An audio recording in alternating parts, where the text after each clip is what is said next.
La Bible dit que les paroles ont le pouvoir de blesser quelqu'un, de bénir ou de maudire. C'est pourquoi tout ce que vous dites affecte votre vie et la vie des personnes autour de vous, que ce soit pour le bien ou pour le mal. Si vous répétez un mensonge plusieurs fois, vous pouvez finir par y croire. C'est pourquoi il est très important de faire attention à ne pas dire des choses qui ne sont pas vraies et qui ne sont pas alignées avec la parole de Dieu. Et dans la vidéo d'aujourd'hui, je vais vous montrer 10 phrases que vous devez cesser de dire immédiatement, car sinon vous ouvrez la porte à l'ennemi et attirez la malédiction dans votre vie.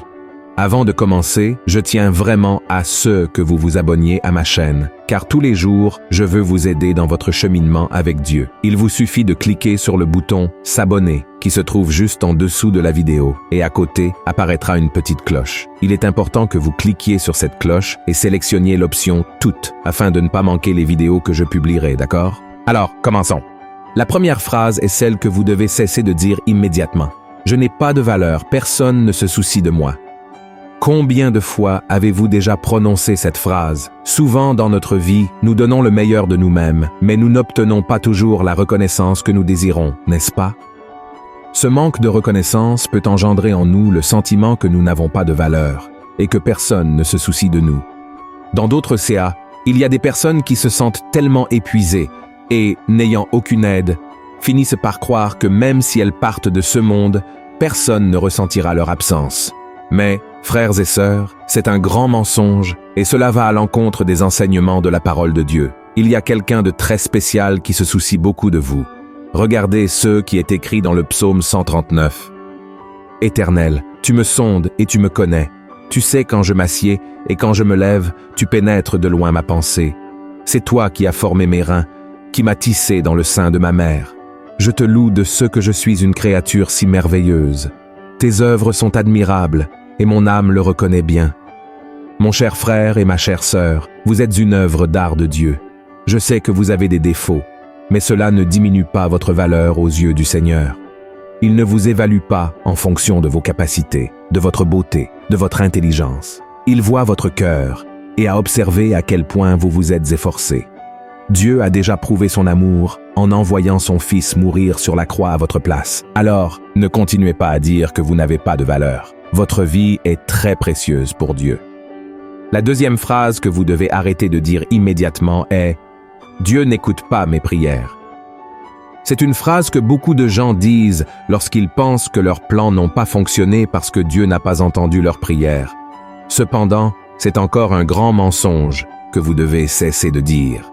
Faites attention à cette phrase, car elle peut engendrer l'incrédulité dans votre cœur, et la Bible dit que sans foi, il est impossible de plaire à Dieu. Voyez cette merveilleuse promesse du psaume 34. Quand les justes crient, l'Éternel entend, et il les délivre de toute leur détresse. L'Éternel est près de ceux qui ont le cœur brisé, et il sauve ceux qui ont l'esprit dans l'abattement. Alors, croyez que Dieu est attentif à vos prières et qu'il veut vous aider à réaliser vos rêves et vos objectifs.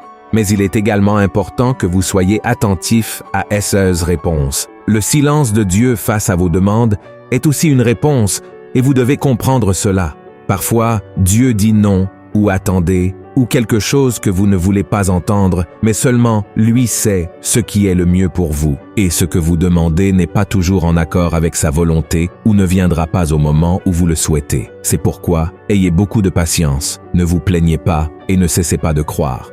Peut-être que les circonstances n'ont pas encore changé parce que Dieu les utilise pour vous changer. Amen. La troisième phrase que vous devez arrêter de dire immédiatement est « Ce problème n'a pas de solution ». Jésus répondit « Ce qui est impossible aux hommes est possible à Dieu ». Mon frère, fais attention à ne pas avouer la défaite avant l'heure, car Dieu peut changer n'importe quelle situation, aussi difficile soit-elle. La Bible regorge d'exemples de situations sans issue, transformées en de puissants témoignages du pouvoir de Dieu. Ainsi, fais davantage confiance au Seigneur et ne cherche pas à imaginer comment tout va se dérouler. Dieu peut ouvrir une porte là où il n'y en avait pas, simplement pour montrer qu'il est Dieu. Alors aie foi, car il n'y a aucun problème dans ce monde que lui ne puisse résoudre. Amen. La quatrième phrase que vous devez cesser de dire immédiatement est « Je jure par Dieu que je ne le ferai plus ». Beaucoup de gens ont l'habitude de dire cette phrase lorsqu'ils promettent de ne plus commettre d'erreurs. Mais saviez-vous que Dieu condamne ce genre d'attitude? Voyez ce que Jésus a dit. Vous avez encore appris qu'il a été dit aux anciens, « Tu ne te parjureras point, mais tu t'acquitteras envers le Seigneur de ce que tu as déclaré par serment. Mais moi, je vous dis de ne jurer aucunement, ni par le ciel, parce que c'est le trône de Dieu, ni par la terre, parce que c'est son marchepied, ni par Jérusalem, parce que c'est la ville du grand roi. Ne jure pas non plus par ta tête, car tu ne peux rendre blanc ou noir un seul cheveu. Que votre parole soit oui, oui, non, non. Ce qu'on y ajoute vient du malin. Nous, en tant qu'êtres humains, commettrons de nombreuses erreurs au cours de notre vie. C'est pourquoi promettre quelque chose en utilisant le nom de Dieu est très sérieux. Au lieu de jurer par Dieu, dites simplement que vous vous efforcerez avec l'aide du Seigneur de ne pas commettre à nouveau cette erreur, d'accord? La 5e phrase que vous devez arrêter de dire immédiatement est « Ce désert n'a jamais de fin ». Vous avez probablement déjà prononcé cette phrase au moins une fois dans votre vie. Je sais que parfois, vous faites face à des situations qui semblent vraiment interminables. Ce sont des luttes et des problèmes quotidiens qui vous poursuivent pendant longtemps, et dès que vous sortez d'un problème, un autre survient rapidement. Mais il est important de faire très attention à ne pas répéter cette phrase, car cela vole votre espoir et votre foi. Lorsque vous ouvrez la bouche pour dire que ce désert ne passera jamais, vous donnez la liberté à l'ennemi de continuer à semer des problèmes sur votre chemin. C'est pourquoi, mon frère, lorsque vous ressentez le besoin de vous plaindre, souvenez-vous de cette promesse du psaume 34, qui dit ainsi « Le malheur atteint souvent le juste, mais l'Éternel l'en délivre toujours. » Regardez cette promesse, frères et sœurs. C'est pourquoi prenez possession de cela et commencez à prophétiser à partir d'aujourd'hui. Je crois que le Seigneur va me délivrer une fois de plus de cette affliction. Lorsque vous commencez à prophétiser cela, lorsque vous le dites de votre bouche, vous attirez des bénédictions dans votre vie et renforcez votre foi, car vous commencez à croire que les problèmes d'aujourd'hui n'existeront plus demain et que bientôt cette tempête passera. Gloire à Dieu. La 6e phrase que vous devez cesser de dire immédiatement est « Il vaut mieux que j'abandonne tout ». C'est une phrase très courante que les gens prononcent lorsqu'ils pensent que cela ne vaut plus la peine de continuer à lutter pour quelque chose, que ce soit un rêve personnel, un mariage, une place à un concours. Beaucoup de gens finissent par abandonner et renoncer à poursuivre leurs efforts parce qu'ils estiment que cela devient trop difficile à atteindre. Alors la solution la plus facile est d'abandonner tout. Cependant, si nous examinons les promesses de Dieu dans la Bible, nous réalisons que cette phrase ne fait que retarder notre vie. Regardez ce que le Seigneur vous dit aujourd'hui. Ne t'ai-je pas donné cet ordre? Fortifie-toi et prends courage. Ne t'effraie point et ne t'épouvante point, car l'Éternel, ton Dieu, est avec toi dans tout ce que tu entreprendras. Gloire à Dieu! Je crois que le Seigneur vous dit de continuer aujourd'hui. C'est pourquoi, si ce message que je vous apporte touche votre cœur, écrivez ci-dessous dans les commentaires. Dieu m'a parlé à travers ce message. Amen. Cela encouragera les personnes à vouloir regarder cette vidéo. Et alors, frères et sœurs, en revenant sur la question d'abandonner, je sais que la frustration et le découragement frappent à votre porte souvent, mais vous ne pouvez pas laisser ces sentiments contrôler votre vie.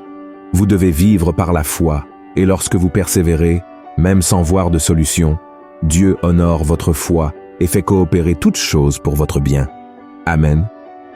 La 7e phrase que vous devez cesser de dire immédiatement est « Je n'ai rien, je n'ai pas de vêtements pour sortir ».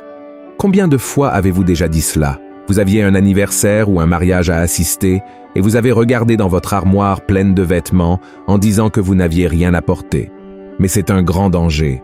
Parfois, nous ne donnons pas de valeur aux choses que Dieu nous donne et cela montre de l'ingratitude. Regardez ce que Jésus nous enseigne dans le chapitre 6 de Matthieu. Et pourquoi vous inquiétez au sujet du vêtement?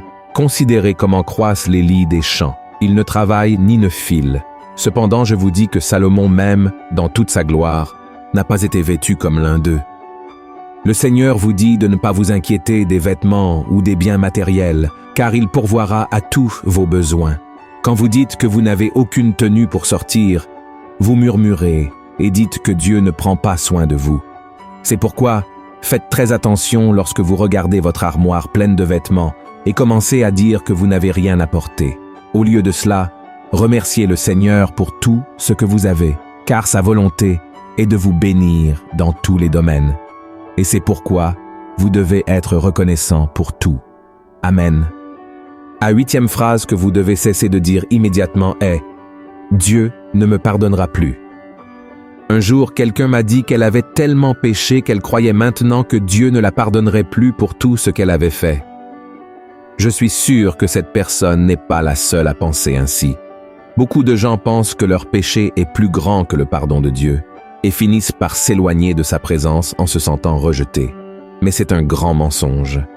Si vous avez déjà prononcé cette phrase une fois dans votre vie, vous devez arrêter de la dire immédiatement. Voyez ce que dit la Bible.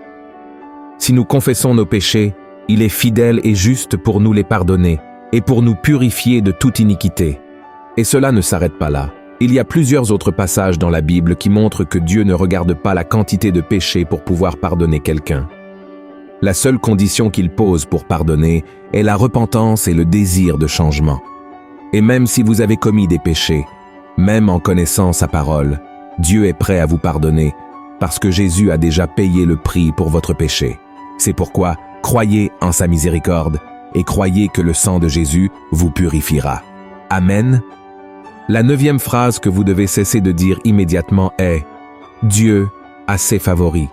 Beaucoup de gens qui traversent des situations désagréables ont l'habitude de dire qu'ils n'ont pas de chance et que les problèmes ne leur arrivent qu'à eux. Par conséquent, ils commencent à se regarder avec infériorité et pensent que Dieu bénit seulement certaines personnes et pas d'autres. Mais ce n'est pas vrai, frères et sœurs. Nous rencontrons tous des difficultés et des problèmes. Et la Bible dit que Dieu ne fait pas de favoritisme, c'est-à-dire qu'il n'a pas de favoris. Voyez ce que le Seigneur vous dit aujourd'hui.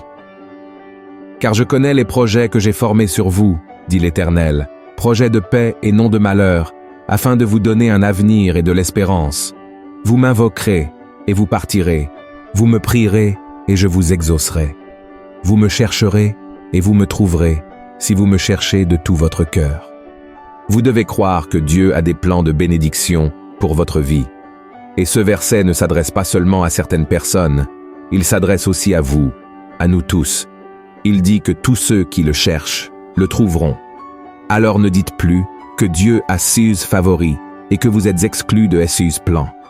Le Seigneur veut vous prospérer également, mais tout dépendra des décisions que vous prendrez dans votre vie. Amen. La 10e phrase que vous devez cesser de dire immédiatement est « Je ne suis pas prêt à répondre à l'appel de Dieu ». Cette phrase est très courante à entendre lorsque quelqu'un reçoit l'opportunité de servir dans l'Église ou de travailler sur le terrain missionnaire. Beaucoup de gens ne se sentent pas capables d'accomplir quelque chose et ont très peur de faire des erreurs. Mais, frères et sœurs, vous devez comprendre une chose. Quand Dieu appelle une personne, il voit son cœur et son désir de servir. Vous avez probablement déjà entendu cette phrase « Dieu ne choisit pas les capables, mais il rend capables ceux qu'il choisit ». Frères et sœurs, c'est une vérité qui est présente dans toute la Bible. Dieu nous a choisis avant même notre naissance et a appelé chacun à servir dans son royaume. Voyez ce qui est écrit dans Jérémie 1. « Avant que je t'eusse formé dans le ventre de ta mère, je te connaissais, et avant que tu fusses sorti de son sein, je t'avais consacré, je t'avais établi prophète des nations. » Voici, frères et sœurs, Dieu a un dessein, un appel pour chacun de nous. Alors, n'ayez pas peur lorsque vous recevez une invitation à servir dans un appel de Dieu. Le Seigneur vous habilitera à accomplir son œuvre. Faites simplement le premier pas et continuez à faire ce que Dieu a mis dans votre cœur. Avec le temps, vous serez surpris par ce que Dieu accomplira à travers votre vie. Amen. J'espère que vous avez appris que les mots ont du pouvoir. C'est pourquoi vous devez prophétiser des bénédictions et non des malédictions sur votre vie. Nos paroles sont comme des graines, et j'espère que vous récolterez de nombreux bons fruits à partir d'aujourd'hui. Maintenant, je vous demande de partager cette vidéo. Cliquez sur le bouton de partage, puis sélectionnez l'icône WhatsApp et choisissez au moins 7 personnes que vous connaissez. Je vous attends donc dans la prochaine vidéo. Que Dieu vous bénisse.